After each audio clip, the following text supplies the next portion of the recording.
नमस्कार दोस्तों, आपका हमारे चैनल पर स्वागत है। आज के इस वीडियो में हम आपके लिए भाई दूज की कहानी लेकर आए हैं। भाई दूज जो कि दीपावली के 5 महापर्वों में से एक है। भाई दूज कार्तिक माह की द्वितीया तिथि को मनाते हैं, जो कि दीपावली के 2 दिन बाद आती है। इस दिन बहनें अपने भाई को तिलक लगाती हैं और भोजन खिलाती हैं।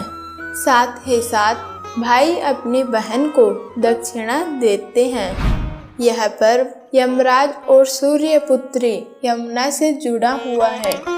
इस दिन को यम द्वितीया के नाम से भी जाना जाता है।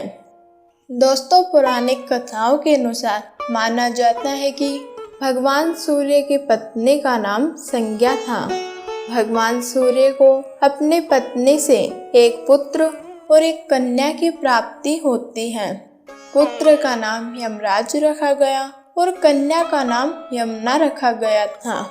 संज्ञा सूर्य भगवान का तेज सहन नहीं कर पाती थी, इसलिए उसने एक दिन अपनी छाया मूर्ति बनाई और उसे वहां छोड़कर चली गई। छाया को यमराज और यमुना से प्रेम नहीं था, लेकिन यमराज से उसकी बहन यमुना बहुत प्रेम करती थी। दोनों भाई बहनों में आपस में बहुत प्रेम था। बहुत बार यमुना अपने भाई यमराज के यहाँ जाया करती थी और अपने सुख दुख की बातें किया करती थी। यमुना जब भी अपने भाई के घर जाती तो उससे अपने घर आने का आग्रह करती थी, लेकिन यमराज अत्यंत व्यस्त रहने के कारण अपनी बहन के घर नहीं जा पाते थे। एक दिन की बात है, जब यमराज को कुछ काम नहीं था और वह अकेले बैठे थे। अचानक उनके मन में विचार आता है, चलो आज अपनी बहन के घर हो आते हैं। वैसे भी हमें कोई बुलाता तो है नहीं, एक बहन है जो बार बार बुलाती है और मैं हूँ कि जाता भी नहीं। ऐसा सोचकर यमराज अपनी बहन के घर की तरफ बढ़ते हैं। वह दिन कार्तिक माह की द्वितीया तिथि का दिन था। यमराज जाते जाते नरक में निवास करने वाली आत्माओं को मुक्त कर अपनी बहन के घर चले जाते हैं। यमुना अपने भाई को आया देखकर बहुत प्रसन्न होती हैं और अपने भाई यमराज को आसन पर बैठाती है और बड़े प्रेम से भोजन बनाकर खिलाती है। यमराज के खाना खाने के बाद उनको तिलक लगाती हैं। यमराज बहन के ऐसे आदर सत्कार से बहुत प्रसन्न होते हैं और बहन को कुछ वरदान मांगने के लिए कहते हैं।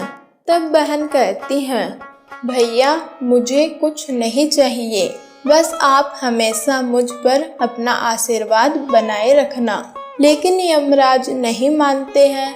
यमराज के बार बार आग्रह करने पर बहन बोलती है, भैया अगर आप वास्तव में मुझे कोई वरदान देना चाहते हैं तो आप मुझे वचन दें, हर वर्ष इसी तिथि को मेरे घर आकर भोजन ग्रहण करें। इस दिन जो भी भाई अपनी बहन के घर जाकर भोजन ग्रहण कर तिलक लगवाए, उसे कभी भी आपका भय ना हो। इस दिन जो भाई बहन एक साथ मेरे जल से स्नान करें, उन्हें अंतिम समय में यमपुरी ना जाना पड़े। यमराज उस दिन बहुत प्रसन्न थे, इसलिए वह अपनी बहन को यही वरदान देकर चले जाते हैं। इस प्रकार हमारी आज की कहानी यहीं पर समाप्त होती है। आपको यह कहानी कैसी लगी कमेंट बॉक्स में कमेंट करें और अगर आप हमारे चैनल पर पहली बार आए हैं तो चैनल को सब्सक्राइब भी जरूर करें। धन्यवाद।